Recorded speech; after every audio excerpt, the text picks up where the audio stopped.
After my sister's wedding and her move to another city, I found myself alone in the house with my mother. While I had always been grateful for how she raised me, her recent behavior left me frustrated.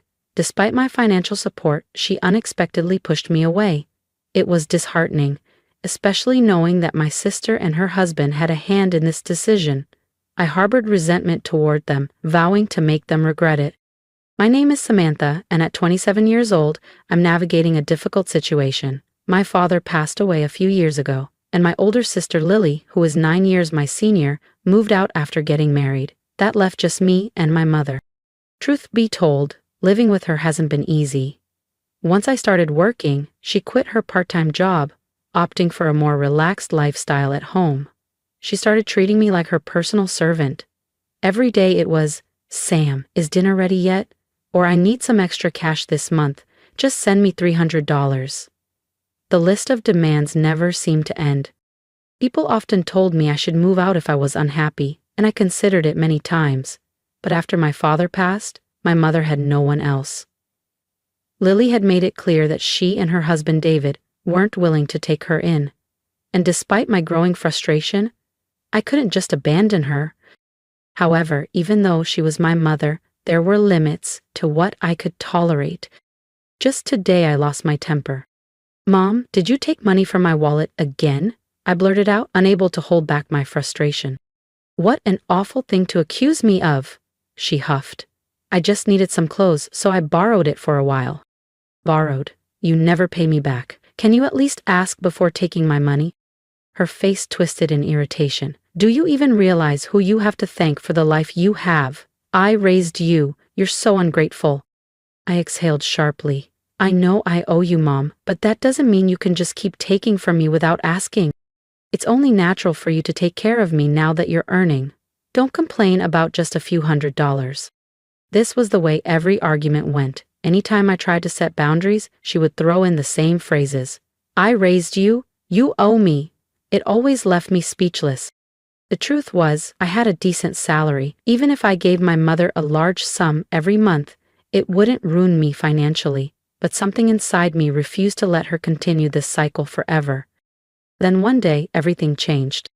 After a long day at work, I came home to an unexpected sight. Lily and David were sitting in my living room.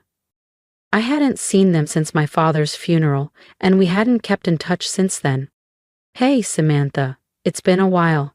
You still have that gloomy attitude, huh?" Lily smirked. Her words sent me straight back to our childhood. She had always belittled me, and it seemed marriage hadn't changed her one bit. "Why are you here?" I asked, arms crossed. Lily shrugged. "Do I need a reason to visit Mom?" I clenched my jaw. "This isn't our family home anymore. Dad's house was sold years ago. I'm the one paying rent here." Lily waved a hand dismissively. "Don't be so uptight. We're finally all together again as a family." Before I could respond, David chimed in. "Honestly, Sam, with that attitude, you'll never get married." I bit my tongue. This was exactly why I had kept my distance from them. Then my mother spoke, her voice sweet but firm. "Actually, Samantha, I've been thinking maybe it's time you move out." I froze. "What?" She smiled. "It's just, Lily and David are planning to start a family, and I'd like to go live with them for a while. They suggested it." My chest tightened. "So, you want me to move out so you can go live with them? After everything I've done for you?" My mother had no shame. "Well, you'll be fine on your own. You're independent now." That was it, I was done. I laughed, not out of humor but because the situation was so ridiculous. "All right," I said, grabbing my coat. "You want me out? Fine. But you should know I was covering all the rent and bills. The lease is in my name, so when I move out, you're all on your own." Their faces fell. "Wait, what?" my mother stammered. I shrugged. "Guess you'll have to find somewhere else to live. Maybe Lily and David can take you in after all." Lily's mouth opened, then closed. David looked away, suddenly interested in the floor. I walked out that night, leaving them all in stunned silence. And for the first time in a long time, I felt free. Feeling guilty? Not at all. It was obvious from her comment that, like Lily, David was also insensitive. Disliking the two of them even more, I retreated to my room after eating dinner alone. My mother, seemingly happy to see Lily after so long, kept chatting away with a smile on her face. It appeared that the three of them occasionally gossiped about me. Since that day, for some reason, Lily and David started visiting my place more frequently. There was another thing that bothered me. Did they think this was their home? They were way too relaxed in my apartment.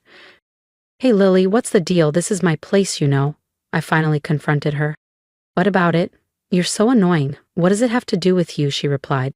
"I'm here because I'm concerned about Mom and I want to visit her often. You never reached out once since Dad's funeral," she retorted. "That's none of your business," I replied, irritated. "Speaking of which, I'm hungry. Cook something and do it quick." Seriously, this was my place, wasn't it? Why were they lounging around as if they owned it? "I want to eat a delicious cake, Samantha. Buy me one," David suddenly requested. Upon David's request, even my mother joined in. "You just got back from work, right? So you're free. Hurry up and go buy it for us, you lazy girl." David, who used to detest my mother and avoided her as much as possible, suddenly seemed to be getting along very well with her. And Lily? She projected the attitude of, "I'm the eldest daughter and David's my husband, so it's only natural for us to be concerned about Mom." Seeing how they acted, the two were definitely planning something. I wasn't sure what it was yet, but I was certain it wasn't good. Several days passed, and then Lily and David's scheme finally became clear. "Samantha, I've reached my limit living with you. I've decided to end this life with you," my mother announced abruptly. "What do you mean by that?" I asked, confused. "Exactly what I said. I can't stand living with someone as slow, lazy, and unattractive as you anymore. I've made up my mind. I'm going to live with Lily and David," she explained. "You're going to live with them?" I was so shocked by this unexpected statement from my mother that I repeated her words without realizing it. The couple who always hated the idea of living with my mother now wanted to take her in. What on earth was happening? Just then, Lily and David conveniently arrived. "Lily, what's going on? You never reached out to us before, and you always said you'd never live with Mom, right? What's the problem? It's only natural for the eldest daughter to live with her own mother, isn't it?" Lily responded, looking down on me with a sense of superiority. "Don't tell me you have some sort of problem with it? If you can't live with Mom, then—" "No, that's not what I'm saying, but then it's fine for Mom to live with us, right?" Was she serious? Even David, who had once been against the idea, seemed in favor of this plan. "Why the sudden change?" I asked, narrowing my eyes. "You're so annoying. Anyway, Mom's decided to live with us. We don't need you anymore. Just leave." "Wait. Leave?" After all this time, they had left everything about Mom up to me. I couldn't help but feel disgusted with my sister, who always spoke so arrogantly. However, it became clear that Lily and David were up to something no good. Although my mother always had a sharp tongue, she was still my only parent. Besides, I wouldn't want to get involved in any trouble later on. I decided to confront her. "Mom, isn't it obvious that something's going on? After all, Lily and David never once contacted us before this." Before I could finish my sentence, my mother cut me off. "What are you talking about? If anyone's acting strange, it's you," she retorted. I blinked. "Huh.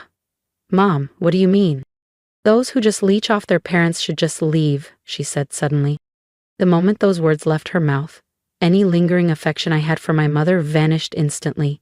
After all the support I had given her, after taking care of her all these years, how dare she say something like that to me?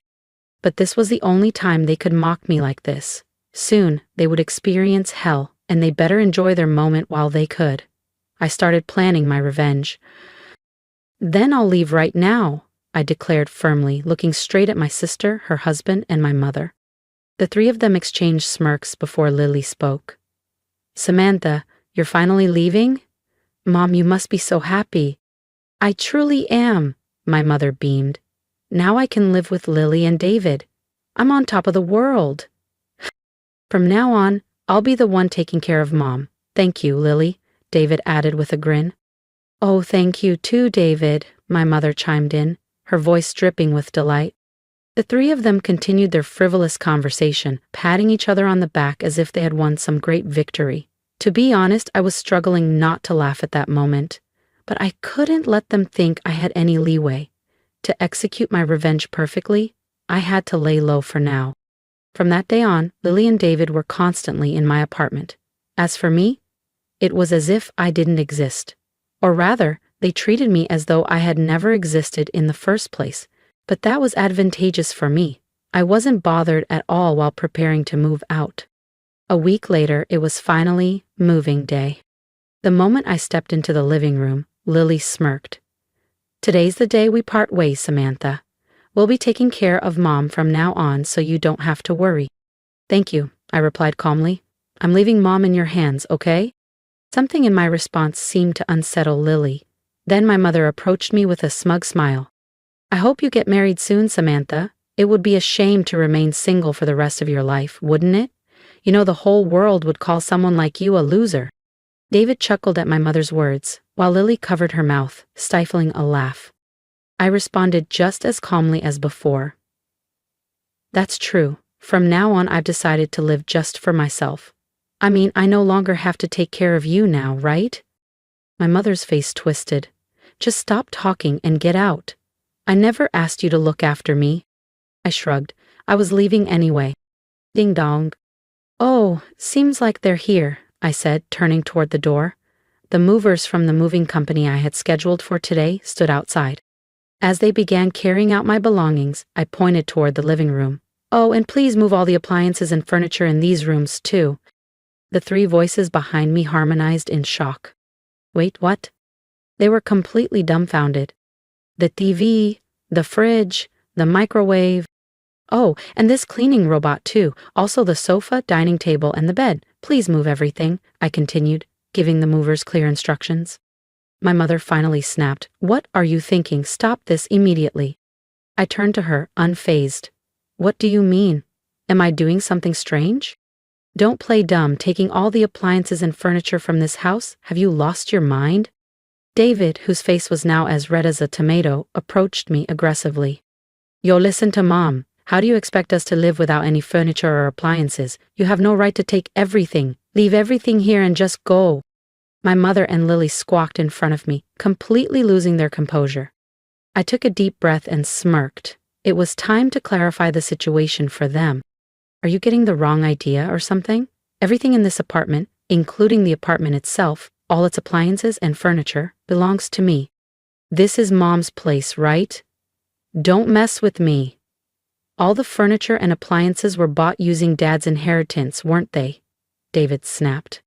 I knew it. He was an idiot. Just as I had anticipated, he misunderstood everything. He believed that my mother had been financing this apartment and assumed she had received a large inheritance from my father. That must have been the reason they so eagerly moved in with her. "Lily, aren't you misunderstanding something?" I asked, turning to my sister. "I bought everything in here. I've been giving Mom a monthly support of $2,200, you know." Their faces stiffened. "Those losses you're talking about. You just wanted to live with Mom, didn't you? You thought you'd inherit Dad's money one day, huh?" David scoffed. "What are you talking about? Mom used up all of Dad's inheritance a long time ago." I watched as Lily's expression shifted, her confidence draining away. She nervously glanced at our mother, who was looking down, her face pale. "Mom, please explain. You told us you bought all the appliances here," I demanded. "Well, I was just trying to look good," she mumbled. "What do you mean by that?" Lily snapped. "We only moved in with you because we thought there was an inheritance from Dad. If there's no inheritance, what's the point of living together?" "Wait, what are you saying?" my mother stammered. "Didn't you say you'd take care of me because you're the eldest daughter?" Lily folded her arms. "I was just trying to be nice. I lied so that we could live together." Upon learning that there was no remaining inheritance, Lily was furious, and my mother was deeply shaken by the realization that the kindness her daughter and son-in-law had shown was all fake. What a hopeless family. My mother should have suspected something when Lily and David, who hadn't been in touch for years, suddenly proposed living together. If Lily had been paying attention, she would have known long ago that there was no money left from Dad. As I watched them crumble, David suddenly had an idea. "I've got it. It would be great if Samantha could live with us again." My mother and Lily immediately perked up. "That's right, Samantha, you should live with us after all," my mother pleaded.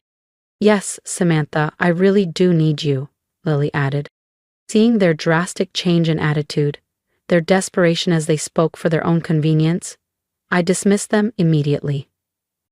"What are you even saying? Don't make me laugh. There's no way I'd live with trash like you all," I said, my voice cold.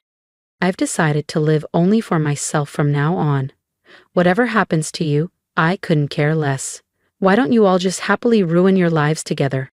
All three of them, my mother, my sister, and David, seemed completely drained of energy. They sat down as if their knees had given out, staring blankly ahead. "Goodbye, do your best as a family," I said, and closed the front door. In just 2 weeks, the lease for the apartment would end. Since it was under my name, they would probably be forced to leave. Well, that was none of my business anymore. About a week after I successfully moved, as expected, I received a call from my mother. "Samantha, please, I can't live like this, come back." "There's no way I'm coming back. Why don't you have that idiotic couple take care of you?" "Actually, it seems they quit their jobs and moved here because they thought I still had your father's inheritance. They really are terrible people, aren't they?" I scoffed. "I don't even feel like helping anymore. I'm not interested in a family that only thinks about money. But Samantha, all I have is you." "Mom, I'm busy. Can I hang up now?" "Please, Samantha, help." I ended the call before she could finish and blocked her number. I no longer felt the urge to help my mother, especially not now. Rumor had it that my mother, Lily, and David were evicted from the apartment after that incident. They ended up spending all of Lily's remaining savings to move into a shabby apartment. Apparently, my mother still didn't work and she argued with David almost every day. Lily was the only one bringing in any money, working from dawn until dusk just to make ends meet. As for me, after distancing myself from them, I was able to save more money and use it for my own needs. After all the sacrifices I had made in the past, I was finally free to lead a life that made me happy. I finally walked away from a life of being used, manipulated, and taken for granted. It wasn't easy, and I won't pretend that I didn't hesitate, but in the end, choosing myself was the best decision I ever made. Now, I want to hear from you. Have you ever been in a situation where people only cared about what they could take from you? Have you ever been the one who always gave, always sacrificed, only to be discarded the moment you set boundaries? Share your thoughts in the comments. Let me know if you've ever faced something similar. Your words might help someone else find the courage to stand up for themselves, just like I did. If you were in my shoes, what would you have done? Would you have walked away sooner? Would you have confronted them differently? Or do you think there was another way to handle it? Tell me how you see it. I want to know how you would have handled a family that only cared when they thought money was involved. And if you have any advice for someone struggling to break free from toxic family dynamics, drop it in the comments below. Sometimes, a few words of wisdom from someone who has been through it can be life-changing. Most importantly, I hope my story serves as a reminder. You don't owe anyone your peace, your happiness, or your financial stability just because they're family. You deserve to be treated with respect. You deserve relationships that are based on love, not obligation or guilt.